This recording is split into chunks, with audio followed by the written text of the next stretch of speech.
ఇవాళ డెమోక్రసీ గురించి మాట్లాడుతా ఉన్నాం, ప్రజాస్వామ్యం గురించి మాట్లాడుతా ఉన్నాం. ఒకటి గమనించాలా, ప్రజాస్వామ్యంలోనే ఉన్నాం మనం. ఉదాహరణకు ఇంకా ఇదే ప్రభుత్వం ఉందనుకుంటున్నాం, క్యాంపు కార్యాలయంలో మీ మామ ఫోటో పెట్టినావు బయట, ఇది ప్రభుత్వ ఆస్తి. ఇవాళ ఉన్నది కాంగ్రెస్ ప్రభుత్వం. మా రేవంత్ అన్న ఫోటో ఉండాల. ఇప్పటికైనా నువ్వు ఇంకా ప్రభుత్వం ఉందని అనుకుంటే హరీష్ రావుకు గుర్తు చేస్తున్నా, రేవంత్ రెడ్డి మా గౌరవ ముఖ్యమంత్రి ఫోటో ప్రతి క్యాంప్ ఆఫీస్ లో ఉండాలి. గతంలో ఏ కాంగ్రెస్ ఎమ్మెల్యే ఉన్నా కేసీఆర్ ఫోటో ఆ గౌరవ ముఖ్యమంత్రి, గత గౌరవ ముఖ్యమంత్రి ఫోటో ఉండే. అది నీకు తెలియదా? మరి డెమోక్రసీలో లేవా అని చెప్పి అడుగుతా ఉన్నా. మరి ఇంకొకటి ఉదాహరణ, ఈ గొడవ, ఫ్లెక్స్ గొడవ 2 రోజులు అయిపోయింది. మా కార్యకర్తలు ఏడుస్తా ఉన్నారు.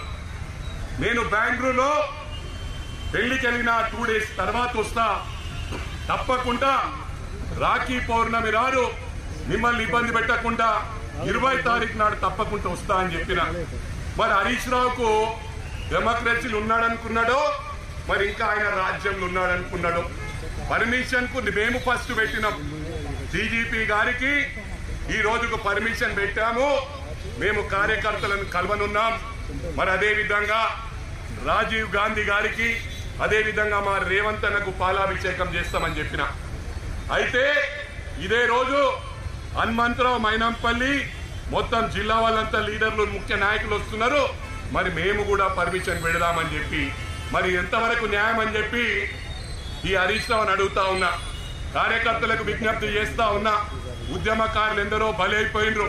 ఉద్యమకారులు మరి నా గురించి అడగండి, వాళ్ళ చావులకు, పెళ్లిలకు నేను హెల్ప్ చేసిన, గుండె మీద చేసి ప్రమాణపూర్వకంగా తెలియజేస్తా ఉన్నా. ఇది ఉద్యమకారులకు తెలుసు, వీళ్ళు ఉద్యమకారులను వాడుకునుడే. ఇవాళ కూడా కారం జల్లు, రాళ్ళు కొట్టురు అని చెప్పి ఈయన దొర ఎన్నో ఉన్నాడు. మేము ఆ సంస్కృతి కాదు. ఏదున్నా కార్యకర్తలకు ముందు నిలబడతాం, కార్యకర్తలకు ప్రాణం ఇస్తాం. కార్యకర్తల కన్నా ముందు మేముంటాం తప్ప ఎనుకుండి రాజకీయం చేసి మ్యాచ్ బాక్స్ దొరకలేదని ఆనాడు శ్రీకాంత్ చారి ప్రాణాలు కోల్పోయి ఆయన దలగబెట్టుకుండు. 1200 కుటుంబాల ఉసురు ఈ కలువకుంట్ల కుటుంబానికి హరీష్ రావుకు తాకనున్నదని చెప్తా ఉన్నా. మరి అదే విధంగా రంగనాయక్ సాగర్ పేరట అక్కడ పేద రైతులని భూమి కొనుక్కొని ఫామ్ హౌస్ చేసుకున్న ఘనత ఈ హరీష్ రావు అని చెప్పి సందర్భంగా తెలియజేస్తా ఉన్నా. మరి అదే కాకుండా డిఎక్స్ఎన్ కంపెనీ పేరట పేద రైతులది వందలాది ఎకరాలు 3 లక్షలకు కొనుక్కున్న ఘనత హరీష్ రావుది. మరి అదే 3 లక్షలకు కొనుక్కున్న 100 ఎకరాలు 15 లక్షలకు డిఎక్స్ఎన్ కంపెనీకి అమ్మింది వాస్తవం కాదా? ఇది 100 కోట్లు 1000 కోట్ల కుంభకోణం అని చెప్పి సందర్భంగా తెలియజేస్తా ఉన్నా. మరి అదే విధంగా 58-59 రూపాయలు అమలు చేస్తామని చెప్పి కూడా ప్రజలందరికీ, మా రైతన్నలకు విజ్ఞప్తి చేస్తా ఉన్నా. ఈ హరీష్ రావు ఈ అరాచక పాలన 40 సంవత్సరాల నుంచి సిద్దిపేటలో కాదు ఒక వెలుగుతా ఉన్నారు. నిన్న చాలా మంది సిద్దిపేట నియోజకవర్గం నుంచి నా పాత మిత్రులు, ఎందుకంటే నేను ఎప్పుడు కూడా పార్టీలకు అతీతంగా పనిచేసేవాడిని. టిఆర్ఎస్ పార్టీ వాళ్ళు, అన్ని పార్టీల వాళ్ళు ఫోన్ చేసి, అరే మీరు వెంటనే సిద్దిపేటకు వస్తున్నారంట, వీళ్లకు అంటే సిద్దిపేట మీద పడుతున్నారు, కారం పొడి జల్లుండ్రి, రాళ్ళు కొట్టుండ్రి అని చెప్పి హరీష్ రావు చెప్పిండని చెప్పి కార్యకర్తలు చెప్పిండు. నేను అడిగాను మీరేం చేయదలుచుకున్నారని. అన్నా మమ్మల్ని వాడి కడిగి తిప్పి తీసేసిండ్రు, ఇంకేమొచ్చినట్టున్నాము మీ దృష్టిలో పెడుతున్నా. ఒకటి నా విజ్ఞప్తి, ఎవరైనా తెలియక మాలాగా మేము ఏ విధంగానైతే టిఆర్ఎస్ లో బలయ్యామో, మరెవరైనా అమాయక ప్రజలు, అమాయక కార్యకర్తలు వాళ్ళు బలి అవుతారేమో, మీరు జాగ్రత్త పడండి అంటే వెంటనే నేను వెంటనే మా కార్యకర్తలందరికీ విజ్ఞప్తి చేశాను, ఏ పార్టీలో ఉన్నా కూడా మా కుటుంబ సభ్యులే. గతంలో కూడా హరీష్ రావు ఇదే విధంగా కొంతమంది కార్యకర్తలను 10 సంవత్సరాల క్రితం కొడితే ఈ గడ్డ మీదకి వచ్చి చెప్పాను, ఏ కార్యకర్తనైనా కొడితే వాళ్ళు మా కుటుంబ సభ్యులే, వాళ్ళని ఏమనము, చక్కగా హరీష్ రావు మీద దాడి చేస్తామని చెప్పిన. నిన్న కూడా అదే చెప్పినా, ఎవరైనా కారం పొడి గాని రాళ్లు కొడితే హరీష్ రావునే గిరావు చేసి ఆయన కంట్ల కారం కొడతాము, రాళ్లు కొడతామని చెప్పి సందర్భంగా తెలియజేస్తా ఉన్నా. ఇది గమనించాలా. మీరు చాలా ఉద్ధరించినము, పడగొట్టినామనుకుంటుర్రు. పడగొట్టింది ఏమీ లేదు, లక్షల కోట్ల స్కామ్. మీరేమో అనుకుంటుర్రు, రేవంత్ అన్న ఏమంటలేడు, ఈ ప్రభుత్వం ఏం పట్టించుకుంటలేదు. మళ్ళా ఇంతకు ముందు గతంలో 10 సంవత్సరాలు ఆడిందే ఆట, పాడిందే పాట. మళ్ళా మన రాజ్యమే అనుకుంటున్నారు. సవాలే లేదు. మీరు జైలుకు పోయే వరకు ఈ రేవంత్ రెడ్డి గారు నిద్రపోరు, మా కాంగ్రెస్ కుటుంబ సభ్యులు నిద్రపోరు అని చెప్పి సందర్భంగా హెచ్చరిస్తా ఉన్నా. ఇంకొకటి గమనించాలా, మొన్న క్యాంప్ కార్యాలయంలో మా కార్యకర్తలు మరి పోలీస్ డిపార్ట్మెంట్ ను కూడా సిపి గారితో మాట్లాడాను, ఇక్కడ ఏసీపీ గారితో మాట్లాడాను. మా ఫ్లెక్స్ లో ఏవైతే రాజీనామా చెయ్యమని వేస్తే ఆ ఫ్లెక్స్ లు దింపేశారు. డిపార్ట్మెంట్ కు చెప్పాము. మేము ఎందుకు చెప్పామంటే, గతంలో హరీష్ రావు ఫ్లెక్స్ లు ఎప్పుడైనా కాంగ్రెస్ కుటుంబ సభ్యులు చింపడానికి ప్రయత్నం చేశారా, ధైర్యం చేశారా అంటే పోలీసులతో మా క్యాడర్ ను మొత్తము 10 సంవత్సరాల్లో అంచివేసిన సంగతి.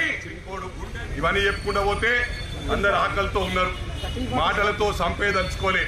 హరీష్ రావుకు ఒకటే చెప్తా ఉన్నా, సిద్దిపేటకు గడిగడి వస్తుందని, మెదక్కు గడిగడి వస్తావు, నర్సాపూర్ పోతావు, రాష్ట్రం అంతా తిరుగుతావు. సోనియమ్మ మా తల్లి తెలంగాణ ఇచ్చినప్పుడు తెలంగాణ నీకు రాసి ఇచ్చిందా, నీ అబ్బా సొత్తా అని చెప్పి అడుగుతా ఉన్నా. సిద్దిపేట నీ అయ్యా జాగిరా అని అడుగుతా ఉన్నా. సిద్దిపేటకు ప్రతి ఒక్కసారి వస్తాం, అవసరమైతే మేము మకాన్ వేస్తాం, నువ్వు ట్రంక్ డబ్బా పట్టుకొని కోటపల్లికి పోయే వరకు వెంటాడతామని చెప్పి మరోసారి విజ్ఞప్తి చేస్తూ, ఒకటే మీరు రాజీనామాకు సిద్ధమా అని అడుగుతున్నా. హరీష్ అన్న రిక్వెస్ట్ చేస్తున్నా, ఇది 200% అమలు చేస్తున్నాం. నేను ప్రజలందరికీ విజ్ఞప్తి చేసిన, ఏ గ్రామం ఇబ్బంది అయిందో ఆ గ్రామం నుంచి పిలుపు వస్తే నేను వెంటనే పోయి టెక్నికల్ ప్రాబ్లం ఏముందో సార్ట్అవుట్ చేసి 200% చేస్తా. ఈ సబ్జెక్ట్ పక్కన పెట్టి అది 100% నేను ప్రామిస్ చేస్తున్నా. మా వాళ్ళందరూ కూడా అందుబాటులో ఉంటారు, 200% మేము చేస్తాం. మరి నీ సంగతి అడుగుతా ఉన్నా, ఊకయ్య హనుమంతరావు గారు వచ్చి ఏదోటి మాట్లాడుతుంటాడని. నేను మాటల వ్యక్తిని కాదు సార్, 97 నుంచి సోషల్ యాక్టివిటీస్ చేస్తున్నా, సొంత డబ్బులు ఖర్చు పెట్టినా. మీరు సొంత డబ్బులు కాదు, ట్రంక్ డబ్బాతో వచ్చి లక్షల కోట్లు దోసుకున్నారు, లక్షల కోట్లు అప్పు చేసిండ్రు. నేను ఇది పడగొట్టినా అది పడగొట్టినా అంటున్నారు. నీ సిద్దిపేట ప్రజలకు విజ్ఞప్తి చేస్తా ఉన్నా, ఏవైతే మాట ఇచ్చినామో, మా హరికృష్ణ ఎన్నికలకు ముందు మాట ఇచ్చిండో దానికంటే 10 రెట్లు గౌరవ ముఖ్యమంత్రి గారి ఆశీర్వాదంతో బ్రహ్మాండంగా సిద్దిపేట చేస్తానని ప్రమాణపూర్వకంగా తెలియజేస్తా ఉన్నా. హరీష్ రావుకు ఒకటే విజ్ఞప్తి చేస్తా ఉన్నా, మైనంపల్లి పీడ పోవాలంటే నువ్వు రాజీనామా చెయ్యి. నువ్వు రాజీనామా చేస్తే మైనంపల్లి పోటీ చేస్తాడు. నేను ఎన్నికల్లో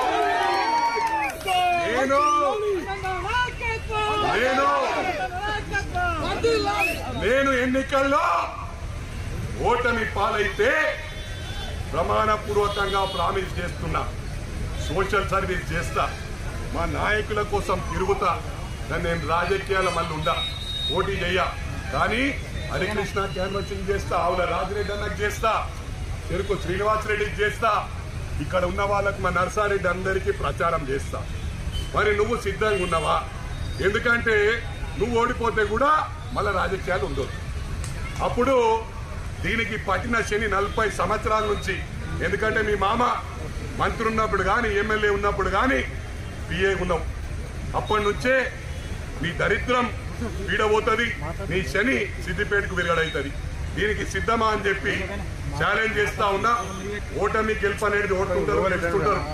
5 క్రికెట్ మ్యాచ్లు ఆడితే 3 సెంచరీలు కొడతాం, 1 డక్అవుట్ అవుతాం. నేను డక్అవుట్ కావడానికి సిద్ధం, సెంచరీ కొట్టడానికి సిద్ధం. నువ్వు సిద్ధమా అని అడుగుతా ఉన్నా. గతంలో కూడా నేను నెల రోజులు స్పీకర్ గారికి తిరుపతికి వెళ్ళి కిరణ్ కుమార్ రెడ్డి గారు స్పీకర్ ఉన్నందుకు నా మెదక్ నుంచి పోటీ చేసే అవకాశం ఇస్తా, మీ సిద్దిపేట నుంచి పోటీ చేసే అవకాశం నువ్వు ఇవ్వమన్నా. నెలన్నర ఆపినాక ఇక ఆయన ముందుకు రాలే. దండం పెడుతున్నా అన్న, నా పీడ నీకు పోవాలంటే నువ్వు డేర్ చేసి ముందుకు రా. నీకు పూర్తి కాన్ఫిడెంట్ ఉంది కదా, ఎంతో సర్వీస్ చేస్తావు కదా. రిక్వెస్ట్ చేస్తున్నా, ఈ రాష్ట్రంలో రాజకీయాల్లో మైనంపల్లి అన్న, హరీష్ రావు అన్న ఇద్దరే ఉండాలి. ఇద్దరు ఒక్కరు ఉండాలి. మైనంపల్లి అని ఉండాలా, హరీష్ రావు అని ఉండాలా. జై కాంగ్రెస్, జై సోనియా గాంధీ, జై మల్లికార్జున్ ఖార్గే, జై రాహుల్ గాంధీ, జై ప్రియాంక గాంధీ.